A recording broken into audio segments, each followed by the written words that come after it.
This is Sass. At present she stands at 15-1 and is 5 years old. Her career in life is known to be a riding school horse. From first seeing Sass, it was apparent that she was built broadly in front. From this assessment, this suggests that the front end would overweigh the hind end. This highlights she has the potential to work on the forehand. Furthermore, the muscling of Sass is underdeveloped and needs to increase in strength to aid the correct way of going. Other things that may influence Sass's way of going is the fit of tack, especially the saddle. It was clear already that the saddle didn't sit correctly on the back. Poor saddle fit can have long-term effects on the muscle development and cause pressure points. From the behavioural aspects, Sass is willing and inquisitive, however on occurrence can be nervous, but this is down to her age. When first assessing Sass's way of going with a rider on board, it was apparent that she lacked balance and rhythm. Rhythm is a component that is included in the scales of training. The first thing a horse needs is rhythm, as without this a horse will not be able to progress to the correct schooling. Rhythm consists of both energy and tempo. To acquire rhythm, the rider decided to carry out a tempo exercise between poles while speeding up and slowing the gait of walk and trot.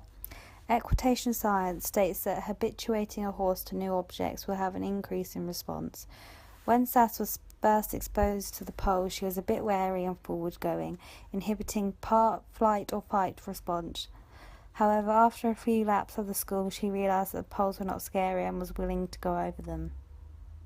In the second session of the week, a lunge session was done. The aim of this was to encourage establishment over the poles without rider interference.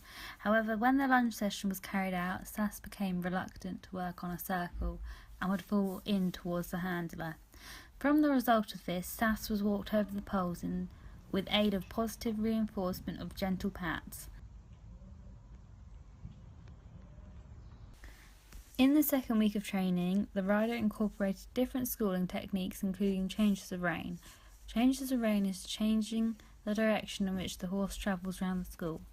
Benefits of these exercises allows the horse to work evenly on each side, also helping with suppleness and engaging the horse. Also, when constantly changing the rein, it will keep the horse listening and prevent boredom. Sass reacted well to this exercise and had many more periods of working in a steady rhythm. The next session of the week focused on a lunge work again. Sass was better behaved this week prior to last week, as the handler demonstrated the same easy cues from last week for Sass to understand.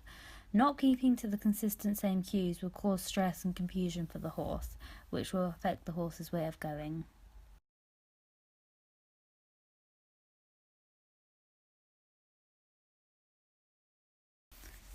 In week 3, an increase in school activity increased. Serpentines and counter aids were added.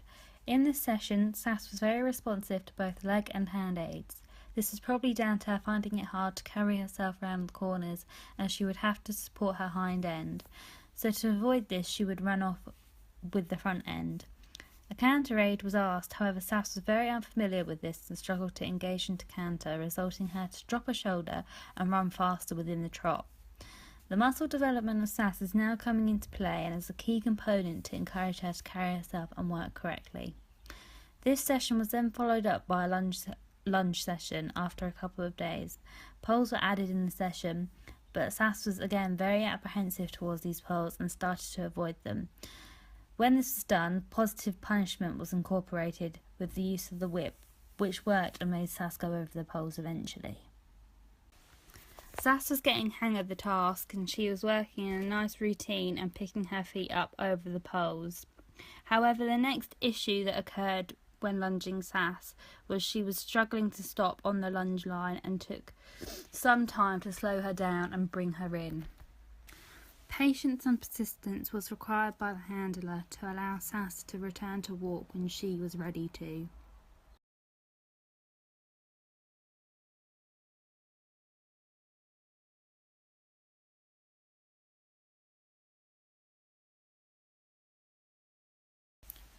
Week 4's training plan decided to incorporate all training so far and add a rider to the lunge session, so this would get Sass thinking and balancing more while having rider influence.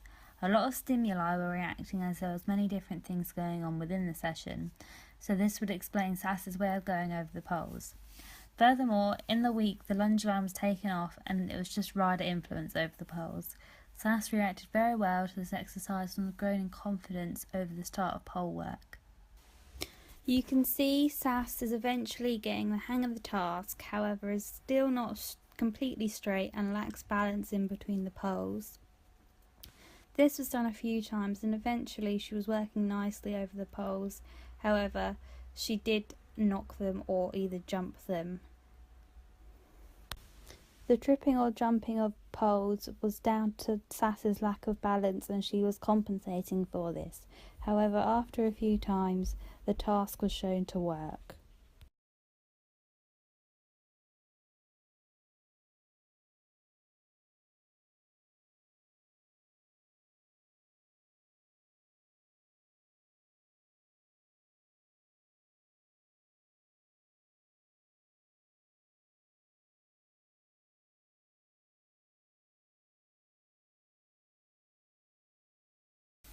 Week 5 had seemed to go downhill with Sass. The first session of the week was okay, but she was unsettled in the head when asking for a contact, so was ridden with no rein contact to see if there was a difference. However, she continued to head shake, which suggested an issue. Serpentines were included in the session, and again she was willing to work with a forward attitude.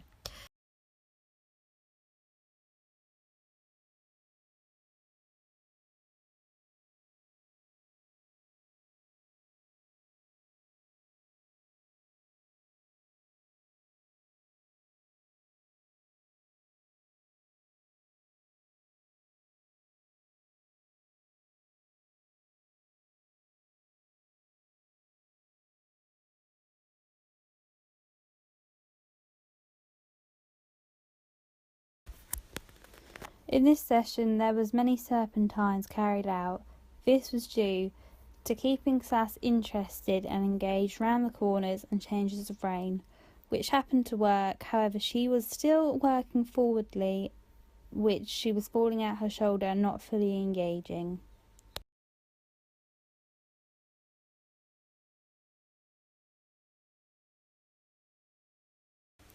It was an issue to get Sass to engage properly, as it was shown that Sass was unsettled in the head. On diagnosis, it was apparent that Sass had a wolf tooth coming through due to her age. The wolf tooth had sat just directly underneath the bit, which interfered with Sass working into a contact, which was hugely uncomfortable.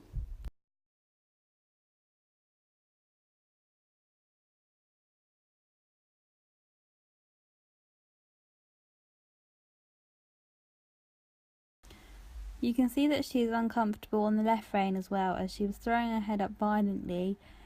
This, as a result, she was ridden with a really loose contact but still doing it, so that there was an underlying issue.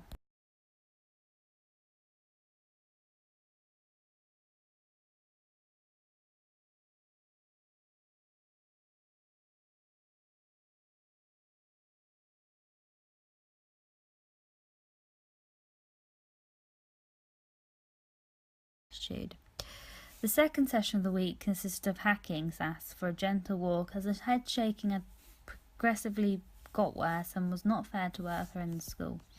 Hacking exposes horses to new surroundings, which sets many stimuli off, which can expose the horse to the flight or fight response. With a confident rider, reassuring Sass over new surroundings is beneficial, and she was very good because of this. The encouragement of the leg aid and voice association allows the horse to think safety and often takes confidence off the rider's aids. In conclusion to this training plan, it was apparent that Sass still needs more schoolwork to work up the scales of training to then progress on working to suppleness work. Throughout the training plan, it was shown that Sass is very willing but green and quick to react to situations, which suggests that she isn't quite ready to be used as a riding school horse and should be worked on a one-to-one basis for a while to gain confidence. Personally, I think further investigation of the fittest saddle and choice of bit has a huge influence on Sass's way of going and may need to be re-evaluated to progress in her career.